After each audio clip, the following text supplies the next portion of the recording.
Welcome to Mithran commerce.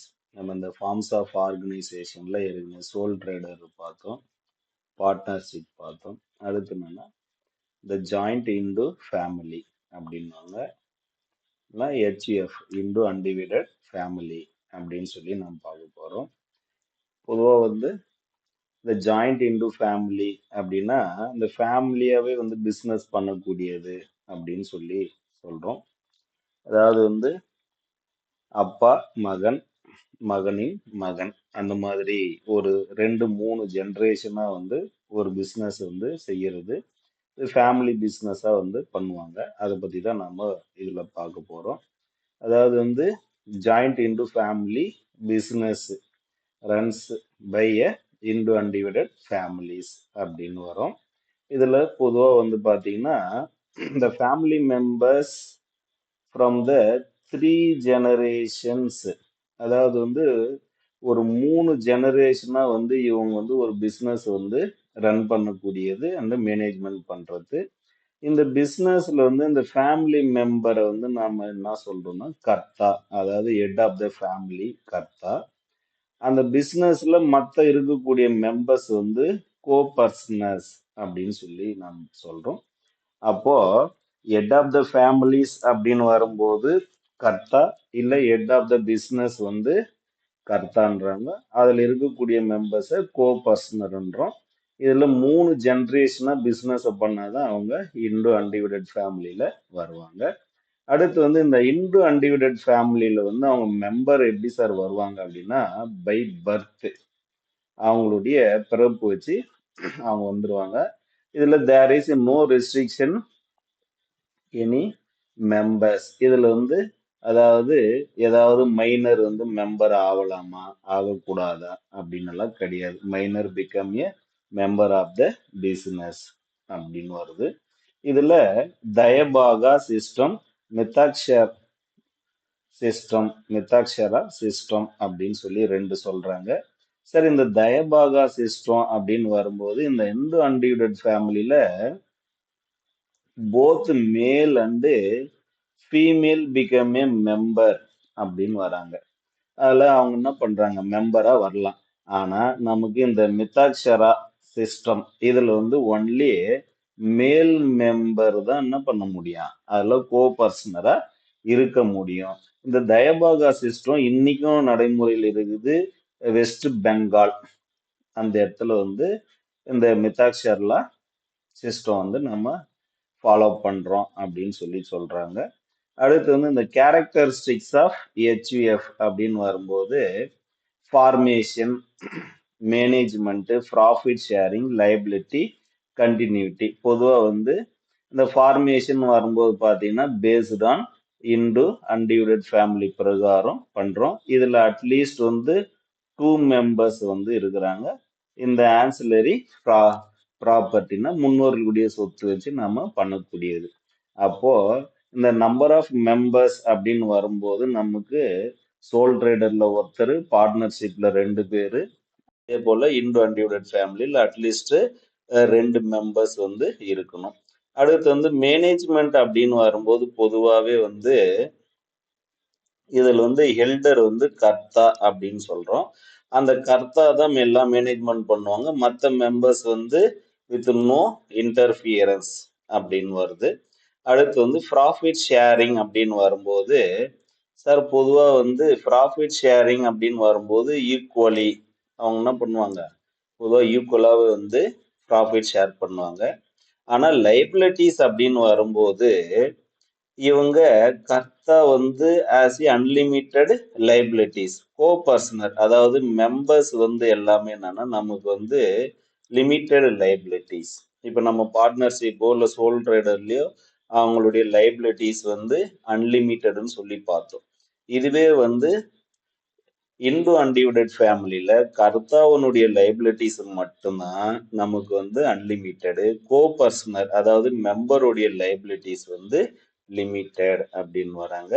அடுத்து கண்டினியூட்டிஸ் அப்படின்னு வரும்போது இந்த business compare to soul trader and partnership வரும்போது இதனுடைய கண்டினியூட்டி கொஞ்சம் அதிகமாகவே இருக்கும். ஏன் அப்படின்னா கர்த்தா வந்து டெத் ஆனாலும் கோ பர்சனரோ இல்ல அதுல இருக்கக்கூடிய எல்டரோ பிகம் ஏ நியூ கர்த்தாவா மாறுவார். அவரு அந்த பிசினஸ் வந்து நம்ம சொல்லுவாங்க. இதுக்கு நல்ல இந்த பெஸ்ட் எக்ஸாம்பிள்ஸ் எது சார் அப்படின்னா, இந்த ஜெயின்ஸ் எல்லாம் இருப்பாங்க. இந்த ஜெயின்ஸ், மார்வாடிஸ் இவங்க எல்லாமே அதுக்கு வந்து ஒரு எடுத்துக்காட்டா நாம் வந்து சொல்லலாம். அடுத்து merits of joint Hindu family or HUF Hindu undivided families. அதில் அஷ்யூர்டு ப்ராஃபிட் ஷேரிங்ஸ் அப்படின்னு வரும்போது have equal rights to the business profit. எல்லா பர்சனுக்கு வந்து ஈக்குவல் ரைட்ஸ் இருக்குது. குயிக் டெசிஷன் அப்படின்னு வரும்போது கர்த்தா ஆஸ் ஏ ஃபுல் கண்ட்ரோல். அப்போ ஒரு கர்த்தா மட்டும்தான் இருக்கிறாரு, லைக் தட் சோல் ப்ரொப்ரைட்டர்ஷிப் மாதிரி.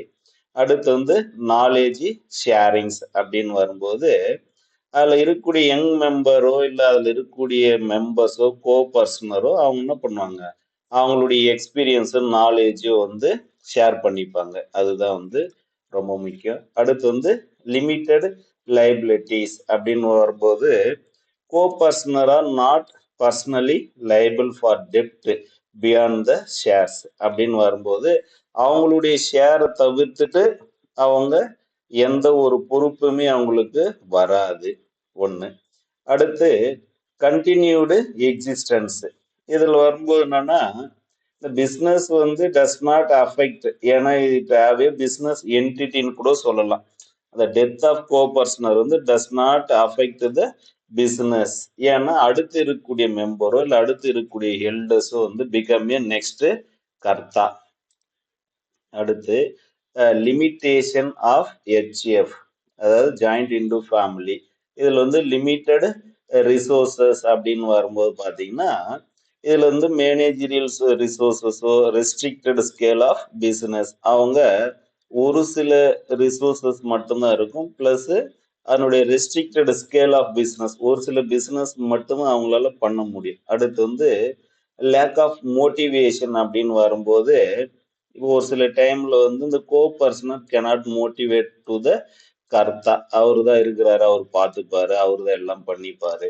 ஆனா வந்து அவங்க ஈக்குவலா ப்ராஃபிட் மட்டும்தான் ஷேர் பண்ணிப்பாங்க. அப்போ கோ பர்சனர் மே நாட் பி மோட்டிவேட்டட் அப்படின்னு வருது. அடுத்து வந்து பவர் இம்பேலன்ஸ் அப்படின்னு வரும்போது இதுல பொதுவா அவர் வந்து அவருடைய பவர் வந்து மிஸ்யூஸ் பண்றதுக்கு கூட வாய்ப்புகள் அதிகமா இருக்குது. ஏன்னா எல்லா பவருமே அவர்கிட்ட தான் இருக்குது. அதனால வந்து டு மிஸ்யூஸ் ஆஃப் பவர்ஸ். அடுத்து வந்து இன்ஸ்டெபிலிட்டி அப்படின்னு வரும்போது என்னன்னா ஃபேமிலிக்குள்ள ஏதாவது வந்து டிஸ்ட்ரிபியூட் வரலாம், சாரி டிஸ்பியூட் வரலாம், ஏதாவது சண்டை வரலாம், வேற ஏதோ ஒன்று வந்தாலும் பிஸ்னஸ் என்ன பண்ணுவாங்க, உடனே வந்து டிசோலேஷன் ஆஃப் பிஸ்னஸ் அப்படின்னு சொல்லி முடிச்சிருவாங்க. அடுத்து வந்து சூட்டபிலிட்டி ஆஃப் ஹெச்யூஎஃப், அதாவது ஹெச்யூஎஃப் வந்து எந்தெந்த பிஸ்னஸ் வந்து சூட்டபிள் ஆகும் அப்படின்னா இந்த family owned shop, engineers banking, small scale industries அப்படின்னு வருது. அதாவது வந்து இந்த ஊதுவத்தி தயாரிக்கிறது, மெழுகுவத்தி, இந்த சோப்பு, இது மாதிரி பண்ணக்கூடிய இந்த ஸ்மால் ஸ்கேல் இண்டஸ்ட்ரீஸ் இது எல்லாமே வந்து நாம் வந்து பண்ணலாம் அப்படின்னு சொல்லி சொல்றாங்க. அப்போ நமக்கு வந்து ஜாயிண்ட் இன்டு ஃபேமிலி அப்படின்னு வரும்போது 3 ஜெனரேஷனா பண்ணணும். அடுத்து head of the family karta, other member, coparcener. அடுத்து வந்து பாத்தீங்கன்னா இதுல வந்து மைனர் பார்ட்னர், மைனர் வந்து become a member of business, any restriction கிடையாது. இதுல தயபாகா சிஸ்டம், மிதாக்ஷர் சிஸ்டம். தயபாகா பிரகாரம் மேலும் ஃபீமேலும் மெம்பரா வரலாம். மிதாக்ஷரா பிரகாரம் ஒன்லி மேல் மெம்பர் மட்டும்தான் வர முடியும். இந்த தயபாகா சிஸ்டம் இன்னைக்கு வந்து வெஸ்ட் பெங்கால்ல அப்ளிகபிளா இருக்குது. அடுத்து வந்து இந்த பிசினஸ் வந்து எதுக்கு சூட்டபிள் அப்படின்னா ஃபேமிலி ஓனடு பிசினஸும் இந்த பேங்கிங் சர்வீசஸும் ஸ்மால் ஸ்கேல் இண்டஸ்ட்ரீஸுக்கு வந்து சூட்டபிள்.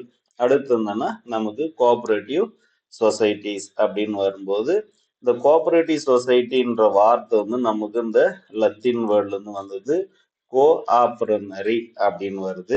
இதுல வந்து கோ சிஓ அப்படின்னா நமக்கு வந்து வித்து, இந்த ஆப்ரேரி அப்படின்னு வரும்போது நமக்கு டு ஒர்க், அதாவது என்னன்னா ஒன்றிணைந்து செயல்படுவது, தானாக முன் வந்து இந்த சோசியல் சர்வீசஸ் செய்யற மாதிரி இல்ல ஏதாவது ஒரு இன்வெஸ்ட்மெண்ட் அவங்களாவே ஒன்றிணைந்து ஒரு நிறுவனமோ ஒரு செயல்பாடோ வரக்கூடிய லைக் தட் ட்ரேட் யூனியன் மாதிரின்னு வச்சுங்களேன். அந்த மாதிரி அவங்களாவே இன்வெஸ்ட்மெண்ட் வந்து பண்ணுவாங்க. அதுல வந்து என்னன்னா இந்த கோஆபரேஷன் மீன்ஸ்னா ஒர்க்கிங் டுகெதர். அவங்க வந்து என்ன பண்ணாங்க, ஒன்றிணைந்து செயல்படுது. எதுக்காகனா சம் காமன் எக்கனாமிக் அப்ஜெக்டிவ்ஸ் அப்படின்னு சொல்லி நாம் சொல்றோம். அடுத்து வந்து the first cooperative movement started வந்து ராபர்ட் ஓவன். இது ஞாபகம் வச்சுங்க. இந்த ராபர்ட் ஓவன் வந்து 1844 அப்படின்னு வரும்போது 1844 தான் இந்த ராபர்ட் ஓவன். இவர் வந்து எங்கன்னா இங்கிலாந்து நாட்டை சேர்ந்தவர். இவர் 28 ஒர்க்கிங் மெம்பர்ஸ் வந்து என்ன பண்றாரு, அதாவது வீவர்ஸ், இந்த தறி நெய்றாங்கல்ல, அவங்கள ஒன்றிணைத்து ஒரு ஒரு ஆர்கனைசேஷன் உருவாக்குறாரு. அதுக்கு பேர் என்னன்னா இந்த ராக்டேல் சொசைட்டி ஆஃப் ஈக்விட்டபிள் பாயினர்ஸ் அப்படின்னு வருது.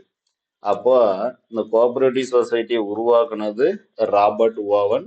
இந்த year of 1844 he arranged the 28 workers அப்படின்னு சொல்லி நாம் வந்து சொல்றோம். அடுத்து வந்து இதனுடைய கேரக்டரிஸ்டிக்ஸ் அப்படின்னு வரும்போது வாலண்டரி அசோசியேஷன், அதாவது மெம்பராகவே வாலண்டரியா வந்து ஏதாவது ஒரு காமன் கோலுக்காக ஒரு எக்கனாமிக் கோலுக்காக ஒன்றிணைது தான் அப்படின்னு சொல்லி சொல்றாங்க.